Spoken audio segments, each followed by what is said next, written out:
можел до сега да го распродава македонското име. Само тој што преговарал. Јас до сега не сум преговарал со грците никогаш.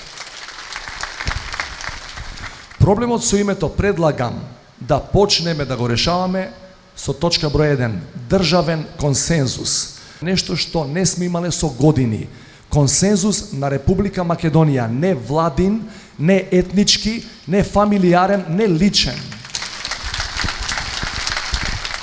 Ме интересира какво е вашето мислење за водењето на политиката на нашата држава сега спрема соседот Република Грција и каков е вашиот став и вашето мислење и размислување како да се продолжи да се води политиката со Република Грција. Да, името ако можеме да го решиме вака како што објасни во ред, ако не можеме да го турнеме на страна и да соработуваме, да имаме прекугранична соработка и да развиваме се што може да има врска со економија, со трговија, со профит и со подобар живот на луѓето. Главна инвестиција во Гевгелија се казината, што е во ред. Но, и бидејќи и самиот спомнавте дека важиме за земјоделски реон, а земјоделението ни е за никаде, што понатаму?